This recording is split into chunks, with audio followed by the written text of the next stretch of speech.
चट्टान किनारे पेशाब करते आदमी को पागल बाइसन ने धक्का देकर गिरा दिया। ऐन मौके पर उसने पास उग रहे एक छोटे पेड़ को पकड़ लिया। तभी उसने पास में एक गुफा देखी, इसलिए उसने पूरी ताकत लगाकर छलांग लगाई और अंदर पहुंच गया। अंदर जाते ही उसे एक घायल बाज दिखा। दया खाकर वह उसे घर ले आया। ठीक होने पर जब उसने बाज को आजाद किया तो बाज ने कान में कहा, कल पहाड़ पर लाल कपड़े वाली महिला को बचाना मत भूलना। वह आदमी हैरान था, उसे लगा शायद उसने गलत सुना।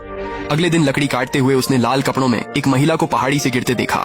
वह दौड़ा, तभी आवाज आई, ओ लकड़हारे, क्या तुमने यहाँ किसी महिला को देखा? बाहर घूप अंधेरा है। कौन सी महिला? वही शहर वाली जिसने लाल रंग का गद्देदार कोट पहना है। लाल कोट? मैंने अभी अभी एक आकृति देखी जो अखरोट के बाग की तरफ जा रही थी। अखरोट का बाग? मैंने अभी लकड़ियों का गट्ठर नहीं बांधा है। तुम ढेर की तलाशी ले लो, पर अगर ढेर बिखरा तो क्या तुम हर जाना भरोगे?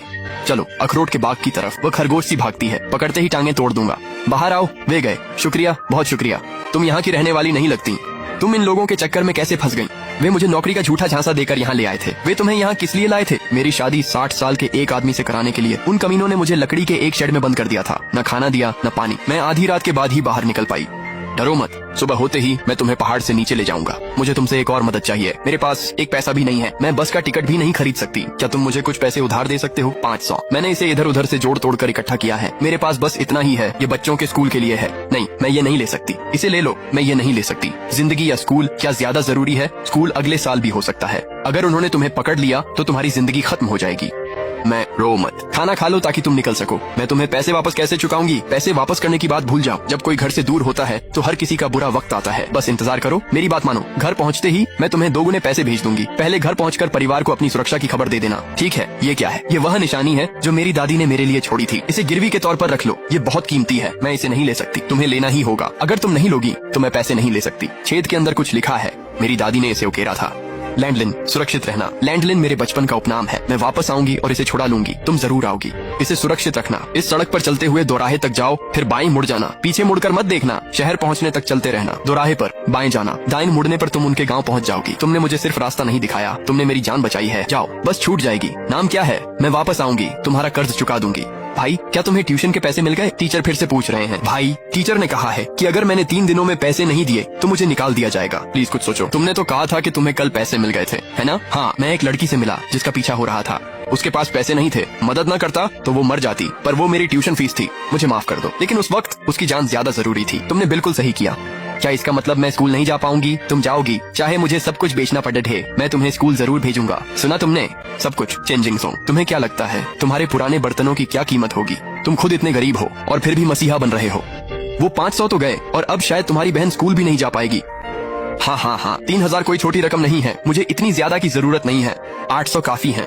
मैं 800 के चक्कर में नहीं पड़ता। अगर उधार ले ही रहे हो तो पूरे 3000 लो। लीशियान, वाह वाह, महान परोपकारी के भी ऐसे दिन आ गए।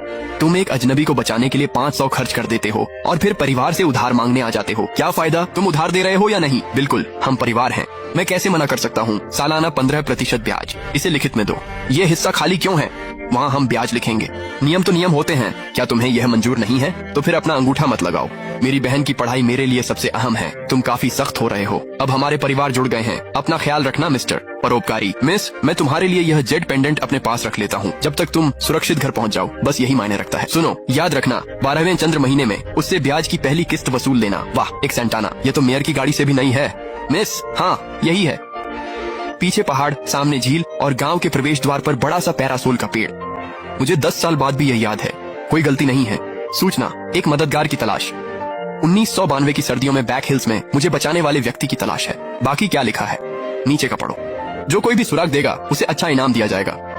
अच्छा इनाम मतलब कितना? अगर यह मुझे सही व्यक्ति तक पहुंचा दे तो कोई भी कीमत कम है। 1922, जब सब पहाड़ छान रहे थे। काश याद होता कि उसे किसने बचाया तो बात ही कुछ और होती। दोस्तों, मैं ये पेलिन हूँ। 10 साल पहले मैं यहाँ मुश्किल से बची थी। मुझे बचाने वाले ने 500 वैन दिए और नीचे उतरने का रास्ता दिखाया। मैं आज एक ही वजह से वापस आई हूँ, उसे ढूंढने के लिए। 500? 92 में 500 वैन, वह तो बहुत बड़ी रकम थी। बिल्कुल, मुझे वह एहसान 10 साल से याद है। मिस, वह कैसा दिखता था? लंबा, शांत और हाथों पर गट्टे थे। यह तो गांव के आधे आदमियों पर फिट बैठता है। हाँ, है ना? बिल्कुल, मैं उसे देखते ही पहचान जाऊंगी। मिस, पुलिस से पता करवा लीजिए। डेटाबेस नाम ढूंढ सकता है, किसी का दिल नहीं। मुझे उसे खुद पहचानना है। अगर कोई उसका नाटक करे तो नाटक? मुझे उसके कहे हर शब्द और हमारे द्वारा लिए गए हर रास्ते की याद है। 10 साल। अब मेरी बारी है कर्ज चुकाने की। बड़ा इनाम? हम अमीर होने वाले हैं, अमीर। ले लो ले लो ले लो, हमारी अमीरी की राह अभी गांव में आई है। 80। बूढ़े जाओ, ये कपूर की लकड़ी है, सिर्फ लकड़ी की कीमत ही 120 है। 80। लेना है तो लो, वरना रहने दो। मैं तुम्हें बता रहा हूँ, तुम जैसी कारीगरी के साथ तुम इस गाँव में इसे बर्बाद कर रहे हो। 100। मैं इससे कम नहीं कर सकता। 85। लेना है तो लो, वरना भूल जाओ। बूढ़े जाओ, मैंने इस अलमारी को बनाने में 6 दिन लगाए हैं। तो क्या हुआ, मशीन एक दिन में 3 बना सकती है। आजकल हाथ से बनी चीजों की परवाह किसे है। हाथ से बना फर्नीचर 3 पीढ़ियों तक चल सकता है। 3 पीढ़ियाँ? मैं तो बस इससे पैसे कमाने की कोशिश कर रहा हूँ। फिर मिलते हैं अंकल। अरे चिंग सोंग, इधर आकर देखो, वह अपने बचाने वाले को ढूंढ रही है। क्या तुमने 92 में बैक हिल्स में किसी की मदद की थी? तुम क्यों जा रहे हो, काम पर जाना है? क्या तुम मुफ्त के मनोरंजन के लिए भी नहीं रुकोगे? है, वह वापस आ गई, वह सचमुच वापस आ गई। लेकिन मैं कैसे साबित करूं कि ये मैं हूं? 500 और जेड पेंडेंट दोनों गायब हैं। अगर मैं बस दावा कर दूं तो मैं किसी धोखेबाज से अलग कैसे हूँ? ये याद है, जेड पेंडेंट ब्याज चुकाने के काम आता था। पता है, जब मैंने आज वह लाल नोटिस देखा तो मेरी धड़कनें थम सी गईं। 92 में बैक हिल्स में किसी को बचाना, क्या यह जेड उस बिजनेस वुमन का हो सकता है? वह जिस आदमी को ढूंढ रही है वह जल्द ही हमारे परिवार में होगा। हम अमीर होने वाले हैं। मिजी, 3 और हैं, उन्हें अंदर भेजो। दीदी, मैं तुम्हारे आने का इंतजार कर रहा था। मैंने ही तुम्हें उस समय पहाड़ से नीचे उतारा था। तुमने मुझे नीचे उतारा था? बिल्कुल। क्या मेरे टखने में मोच आई थी? तो मुझे बताओ, तुमने मुझे तब कितने उधार दिए थे? 30। अगला 50, मेरा मतलब 50। दीदी, फिर से सोचो, उस रात चांद बहुत बड़ा था, उस रात बादल छाए हुए थे। इस तरफ कृपया। बॉस, मेरी याददाश्त बहुत तेज है। मैंने तुम्हें 200 उधार दिए थे और तुम्हें बस स्टेशन छोड़ा था, एक लंबी दूरी की बस, हरे रंग वाली। हरे रंग वाली तो ट्रेनें होती हैं। अगला, बेटा, मेरे पति ने ही तुम्हें बचाया था। उनका 3 साल पहले निधन हो गया था। मैम, आपके पति की उम्र क्या थी जब उनका निधन हुआ? 78। तो 10 साल पहले वे 68 साल के थे। और क्या वे तब भी पूरे पहाड़ पर दौड़ सकते थे? वे तब भी काफी फुर्तीले थे। मैम, आपको चले जाना चाहिए। अपने पति का नाम खराब मत कीजिए। एक ही सुबह में 7 मददगार, और एक तो और भी बेहतर था। उसने कहा कि उसने तुम्हें नदी पार कराई थी। मैंने पूछा, कौन सी नदी? उसने कहा कि वह सूख गई है। लोग वाकई बदल गए हैं।